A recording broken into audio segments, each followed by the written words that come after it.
வணக்கம் நேர்களே, நீங்கள் இணைந்திருப்பது ட்ரூத் தமிழ் கனடாவினுடைய கனடிய தமிழ் செய்திகளின் தொகுப்புடன். கடந்த 24 மணி நேரத்தில் கிடைக்கப்பெற்ற முக்கியமான கனடிய தமிழ் செய்திகளை தான் இந்த வீடியோவிலே பார்க்க இருக்கின்றோம். இதுவரைக்கும் சேனலை சப்ஸ்கிரைப் செய்யாத நேயர்கள் இருந்தால் இப்போதே சப்ஸ்கிரைப் செய்து கொள்ளுங்கள். தொடர்ச்சியாக விரிவான செய்திகளை பார்க்கலாம். ஒட்டாவாவினுடைய ஆர்லியன்ஸ் பகுதியில் இருக்கின்ற நாய் பூங்கா ஒன்றிலே கடந்த ஞாயிற்றுக்கிழமை மாலை அரங்கேறிய பாலியல் வன்கொடுமை தாக்குதல் சம்பவம் ஒன்று தொடர்பாக தற்போது பெரும் அதிர்வலைகள் எழுந்திருக்கின்றது. மாலை 4 மணி அளவிலே ஒர்லியன்ஸ் புர்லிவார்டில் அமைந்திருக்கின்ற ஹெரிடேஜ் நாய் பூங்காவிலே இந்த கொடூர சம்பவம் நடைபெற்றிருக்கின்றது. இந்த குற்றத்திலே தொடர்புடைய சந்தேக நபர் சுமார் 30 வயது மதிக்கத்தக்க 5 அடி 9 அங்குல உயரமுடைய ஒரு கருப்பினத்தவர் என காவல்துறை விவரித்திருக்கின்றது. அவர் நீளமான சுருள் முடி கொண்டவராகவும் வெளிர் மஞ்சள் நிற சட்டை மற்றும் தலையிலே வெளிர் மஞ்சள் நிற துணி ஒன்றை அணிந்திருந்ததாகவும் தெரிவிக்கப்பட்டிருக்கின்றது. இந்த சம்பவம் குறித்து ஒட்டவா காவல்துறையினுடைய பாலியல் வன்கொடுமை மற்றும் குழந்தைகள் துஷ்பிரயோக தடுப்பு பிரிவானது தீவிர விசாரணைகளை மேற்கொண்டு வருகிறது. பொதுமக்களில் யாரேனும் இந்த சந்தேக நபரை தற்செயலாக கண்டால் அவரிடம் நேரடியாக செல்லாமல் உடனடியாக 911 என்கின்ற இலக்கத்திற்கு அழைக்குமாறு கேட்டுக் கொள்ளப்பட்டிருக்கின்றார்கள். மேலும் அன்று மாலை அந்த பகுதியில் இருந்தவர்கள் கண்காணிப்பு கேமரா அல்லது டேஷ்கேம் புட்டேஜ்களை வைத்திருப்பவர்கள் 613236122 என்கின்ற இலக்கத்திலோ அல்லது saca@ottawapolice.ca என்கின்ற மின்னஞ்சல் மூலமாகவோ தொடர்பு கொண்டு தகவல் வழங்குமாறு கோரப்பட்டிருக்கிறீர்கள். ஒட்டவாவினுடைய பேஷோர் ஷாப்பிங் சென்டருக்கு அருகிலே இருக்கின்ற ஊட்ரிச் கிரீசன் பகுதியிலே கடந்த சனிக்கிழமை பிற்பகல் 3 மணி அளவிலே ஒரு இனவெறி மற்றும் வெறுப்புணர்வை தூண்டும் வகையிலான கொடூர தாக்குதல் சம்பவம் ஒன்று நடைபெற்றிருக்கின்றது. அப்பகுதியிலே நடந்து சென்று கொண்டிருந்த முஸ்லிம் பெண் ஒருவரை அடையாளம் தெரியாத நபர் ஒருவர் எவ்வித தூண்டுதலுமின்றி அச்சுறுத்தும் வகையிலே நெருங்கியிருக்கின்றார். பின்னர் அப்பெண்ணை நோக்கி இனவெறி வார்த்தைகளால் திட்டிய அந்த நபர் அந்த பெண் அணிந்திருந்த ஹிஜாபை வலுக்கட்டாயமாக தலையிலிருந்து இழுத்து எறிந்திருக்கின்றார். அத்தோடு நிறுத்தாமல் அந்த பெண்ணின் மீது ஒரு குடை ஒன்றை வீசி எறிந்துவிட்டு அங்கிருந்து தப்பியோடி இருக்கின்றார். இந்த தாக்குதலிலே அதிர்ஷ்டவசமாக அந்த பெண்ணுக்கு எந்த ஒரு காயமும் ஏற்படவில்லை என்றும் இந்த குற்றம் தொடர்பாக ஒட்டவா காவல்துறையினுடைய வெறுப்பு குற்றப்பிரிவு வழக்கு பதிவு செய்து விசாரணை நடத்தி வருவதாகவும் தெரிய வருகிறது. இந்த தாக்குதலை நடத்திய நபர் குறித்த தகவல்கள் தெரிந்தவர்கள் 6131361222 என்கின்ற இலக்கத்திலே தொடர்பு கொண்டு வழக்கு எண் 26170255 என குறிப்பிட்டு தகவல் தெரிவிக்குமாறு கோரப்பட்டிருக்கிறீர்கள். மிசிசாகாவினுடைய டோப்கிராம் ரோட் மற்றும் டெரிட் ஸ்ட்ரீட் கிழக்கு பகுதிக்கு அருகிலே கடந்த ஞாயிற்றுக்கிழமை அதிகாலை ஒரு துப்பாக்கிச் சூட்டு தாக்குதல் சம்பவம் ஒன்று நடைபெற்றிருக்கின்றது. காவல்துறையினுடைய மூலோபாய மற்றும் தந்திரோபாய அமலாக்க குழுவினர், அதாவது strategic and tactical enforcement policing டீமானது அப்பகுதியிலே முன்முயற்சி ரோந்து பணியில் ஈடுபட்டுக் கொண்டிருந்த போது முகமூடியை தாடையில் அணிந்திருந்த சந்தேகத்திற்குரிய நபர் ஒருவர் அங்கிருந்த வணிக வளாகத்திலிருந்து மதில்களை தாண்டி ஓடுவதை கண்டிருக்கிறார்கள். அவரை பின்தொடர்ந்து சென்று ஒரு அதிகாரி விசாரிக்க முயன்ற போது அந்த நபர் திடீரென ஓடத் தொடங்கினார். இந்த துரத்தலின் போது அந்த அதிகாரியின் மீது பலமுறை துப்பாக்கிச் சூடும் நடத்தப்பட்டிருக்கின்றது. அதிர்ஷ்டவசமாக அந்த அதிகாரி மீது குண்டு பாயவில்லை. உடனடியாக விரைந்த கூடுதல் படையினர் 24 வயதான எசாயா பச்சு என்கின்ற அந்த நபரை மடக்கி பிடித்தார்கள். இந்த மோதலின் போது மேலும் 2 காவல்துறை அதிகாரிகளுக்கு லேசான காயங்களும் ஏற்பட்டிருக்கின்றது. கைது செய்யப்பட்ட சந்தேக நபர் தற்போது உயிருக்கு ஆபத்து இல்லாத காயங்களுடன் உள்ளூர் மருத்துவமனையில் அனுமதிக்கப்பட்டு பின்னர் குணமடைந்ததாக கூறி காவல்துறையினரின் காவலில் ஒப்படைக்கப்பட்டார். விசாரணையிலே இந்த சந்தேக நபர் மீது ஏற்கனவே 2023ஆம் ஆண்டு தண்டபை நீதிமன்றத்தினால் விதிக்கப்பட்ட வாழ்நாள் துப்பாக்கி தடையும் 10 ஆண்டுகள் ஆயுத தடையும் அமலில் இருப்பதும் தெரிய வந்திருக்கின்றது. தற்போது அவர் மீது கொலை நோக்குடன் துப்பாக்கியால் சுட்டது மற்றும் தடை செய்யப்பட்ட ஆயுதத்தை வைத்திருந்தது உள்ளிட்ட பிரிவுகளின் கீழ் வழக்கு பதிவு செய்யப்பட்டிருக்கின்றது. ஒன்டாரியோவினுடைய சிறப்பு புலனாய்வு பிரிவு இதில் தலையிடவில்லை என்றும் மேலதிக விசாரணைகள் நடைபெற்று வருவதாகவும் தெரிவிக்கப்பட்டிருக்கிறது.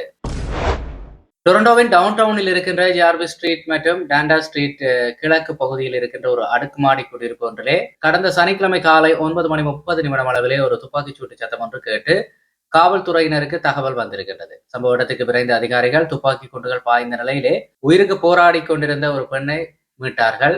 அவருக்கு அவசர உதவிகள் வழங்கப்பட்டு உடனடியாக மருத்துவமனைக்கு கொண்டு செல்லப்பட்ட போதிலும் சிகிச்சை பலனின்றி அவர் உயிரிழந்தார். விசாரணையிலே உயிரிழந்த பெண் டொரண்டோவைச் சேர்ந்த 31 வயதான இமான் கெவானே என்பது உறுதி செய்யப்பட்டிருக்கிறது.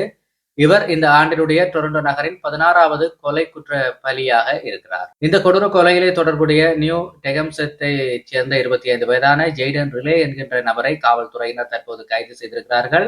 அவர் மீது 2ஆம் நிலை கொலை குற்றச்சாட்டை பதிவு செய்திருக்கிறார்கள். இருவரும் ஏற்கனவே ஒருவருக்கொருவர் அறிமுகமானவர்கள் என்றும் விசாரணைகளிலே தெரிய வந்திருக்கின்றது. இது குறித்த கூடுதல் தகவல்கள் தெரிந்தவர்கள் 4168085100 என்கின்ற இலக்கத்தில் போலீசாரை தொடர்பு கொண்டு தகவல்களை வழங்க முடியும்.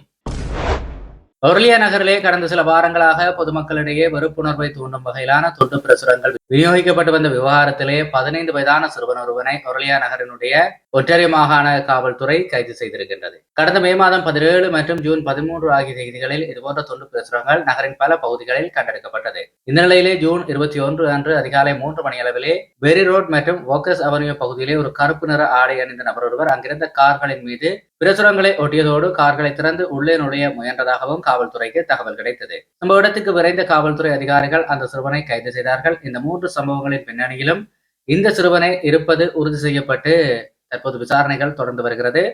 பொதுமக்களிடையே வெறுப்பை தூண்டுதல், பொது சொத்துக்களுக்கு பாதிப்பு ஏற்படுத்துதல் மற்றும் நீதிமன்ற தண்டனையை மீறுதல், ஆபத்தான ஆயுதங்களை வைத்திருத்தல் ஆகிய பிரிவுகளின் கீழ் அந்த சிறுவனின் மீது வழக்கு தொடரப்பட்டிருக்கின்றது. இளம் குற்றவாளிகள் நீதி சட்டத்தின் கீழே அந்த சிறுவனுடைய பெயர் விவரங்கள் வெளியிடப்பட மாட்டாது. நோர்த் பேரி பகுதியில் இருக்கின்ற செயின்ட் வின்ஸ்டட் ஸ்ட்ரீட் மற்றும் ஆப்ஸ்ட்ரீட் ரிச் சந்திப்புக்கு அருகிலே இருக்கின்ற குடியிருப்பு ஒன்றிலே கடந்த சனிக்கிழமை அன்று பாரி காவல்துறையினர் ஒரு வழக்கமான வெல்னஸ் செக் ஒன்றை மேற்கொண்டார்கள். அப்போது அந்த வீட்டினுள்ளே ஒரு ஆணும் ஒரு பெண்ணும் சரளமாக கிடப்பதைக் கண்டு அதிர்ச்சியடைந்தார்கள். முதற்கட்ட விசாரணையிலே உயிரிழந்த இருவரும் ஒருவருக்கு ஒருவர் நன்கு அறிமுகமானவர்கள் என்பதும் இது பொதுமக்களுக்கு அதிக ஆபத்தை விளைவிக்காத ஒரு தனிப்பட்ட விபரீத சம்பவம் என்பதும் தெரிய வந்திருக்கின்றது. இவர்களின் மரணத்திற்கு என்ன காரணம் என்பது தொடர்பாக காவல்துறையினர் தீவிர புலனாய்வு விசாரணைகளை மேற்கொண்டு வருகிறார்கள்.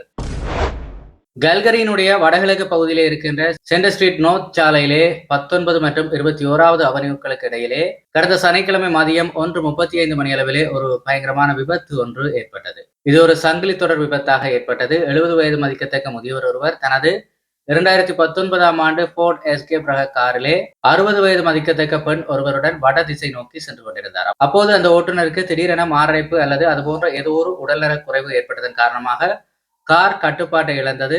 தொடர்ச்சியாக அது சாலையோர நடைபாதையிலே ஏறி அதே திசையில் சைக்கிளில் சென்று கொண்டிருந்த 60 வயது மதிக்கத்தக்க நபர் மீது மோதியது. தொடர்ச்சியாக அவரை நீண்ட தூரம் இழுத்துச் சென்று பின்னர் 21வது அவென்யூ சந்திப்பிலே நின்று கொண்டிருந்த டொயோட்டா ஹைலேண்ட் காரினுடைய பின்புறம் மோதியதுடன் அந்த தாக்கத்தின் காரணமாக அருகில் நின்ற செவ்ரோலெட் சில்வராடோ காரும் பாதிக்கப்பட்டது. மீண்டும் நடைபாதைக்குள் புகுந்த கார் அங்கு நடந்து சென்ற மற்றொரு பாதசாரியை மோதிவிட்டு ஒரு சிக்னல் கம்பத்திலே மோதி நின்றது. இந்த விபத்திலே சைக்கிள் ஓட்டுநர் சம்பவ இடத்திலேயே உயிரிழந்தார்.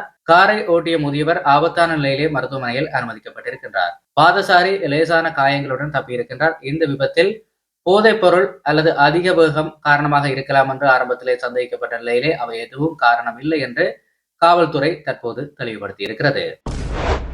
தென்மேற்கு கல்கரி குடியிருப்பிலே கடந்த ஞாயிற்றுக்கிழமை அதிகாலை 6:03 அளவிலே ஒரு பெரும் சத்தத்துடன் விபத்து ஒன்று ஏற்பட்டிருக்கின்றது.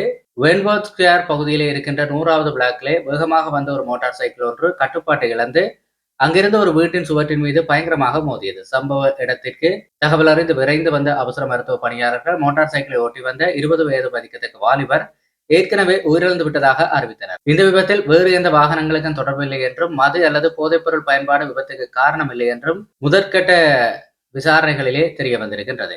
இது குறித்த ஏதேனும் விவரங்கள் தெரிந்தால் 4032661234 என்கின்ற இலக்கத்தை தொடர்பு கொள்ளுமாறு கல்கரி காவல்துறை கோரியிருக்கிறது. கடந்த மே 16 அன்று மாலை 7 மணி அளவிலே லேகோம் கவுண்டியில் இருக்கின்ற ஆஸ்பவுண்ட் ஸ்ட்ரீட் மற்றும் ஹைவே 20 சந்திப்பிலே ஒரு கொடூரமான விபத்து ஒன்று ஏற்பட்டு அது தொடர்பான இறுதி அறிக்கை தற்போது வெளியாகி இருக்கின்றது. சில்வன் லேக் தீயணைப்புத்துறை மற்றும் காவல்துறை அதிகாரிகள் சம்பவ இடத்துக்கு விரைந்து விபத்துக்குள்ளான காரில் சிக்கியிருந்த ஓட்டுநரை மீட்டார்கள். இருப்பினும் சம்பவ இடத்திலேயே 65 வயதான அந்த ஓட்டுநர் உயிரிழந்ததாக அறிவிக்கப்பட்டது. இதேவேளை அவருடன் மோதிய மற்றொரு காரை இயக்கிய கல்கரியைச் சேர்ந்த 49 வயதான சனோல் புலக்கல் என்பவரும் தற்போது கைது செய்யப்பட்டிருக்கின்றார். அவர் அந்த தருணத்தில் கடுமையான மதுபோதையில் இருந்ததும் அதிவேகமாக வாகனத்தை இயக்கியதுமே இந்த மரணத்திற்கு முதன்மை காரணம் என சில்வன் லேக் RCMP காவல்துறை உறுதி செய்திருக்கின்றது. அவர் மீது உயிருக்கு ஆபத்தான முறையிலே வாகனத்தை இயக்கியது மற்றும் போதையில் மரணத்தை விளைவித்தது ஆகிய பிரிவுகளின் கீழ் வழக்கு பதிவு செய்யப்பட்டிருக்கின்றது. வருகின்ற ஜூலை 9ஆம் தேதியன்று ரெட் ரியர் நீதிமன்றத்திலே அவர் ஆஜர்படுத்தப்பட இருக்கின்றார். தயவு செய்து மது அருந்தினால் வாகனங்களை இயக்க வேண்டாம் என்றும் இந்த உயிரிழப்பு முற்றிலும் தவிர்க்கப்பட வேண்டிய ஒன்று என்று RCMP கமாண்டர் சர்ஜன் ஃபெடன் தெரிவித்திருக்கின்றார். மனிட்டோலின் தீவைச் சேர்ந்த கெய்ட்லின் பேகர் என்கின்ற பெண்மணி பொது வன பகுதியிலே தனது நாய்களை சங்கிலியால் பிணைக்காமல் தன்னிச்சையாக உலவ விட்டதாக தற்போது குற்றம் சாட்டப்பட்டிருக்கின்றார்.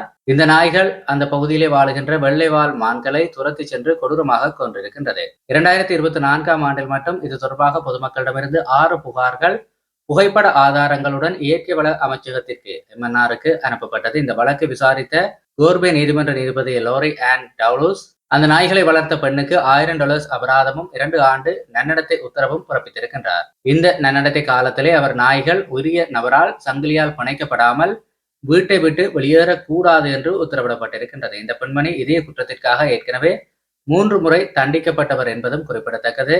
மான்களின் குளிர்கால வாழ்விட பகுதிகளில் நாய்களை அவிழ்த்து விடுவது அவற்றை களைப்படைய செய்து மரணத்தை விளைவிக்கும் என்பதன் காரணமாக இது சட்டப்படி குற்றமாகும் என வன பாதுகாப்பு அதிகாரியான ரோன் அனால்ட் தெரிவித்திருக்கின்றார். இதுபோன்ற இயற்கை வள குற்றங்களை கண்டால் அறிவிப்பதற்கு 187744776667 என்கிற இலக்கத்தை தொடர்பு கொள்ளலாம் என்றும் தெரிவிக்கப்பட்டிருக்கின்றது. இத்துடன் இன்றைய நாளுக்கான கனடிய செய்திகளுடைய தொகுப்பு முடிவுக்கு வருகிறது. நேர்களே, தொடர்ச்சியாக செய்திகளை உடனுக்குடன் பெற்றுக்கொள்ள சேனலை மறக்காம சப்ஸ்கிரைப் செய்திருப்பதை உறுதிப்படுத்திக் கொள்ளுங்கள். நன்றி.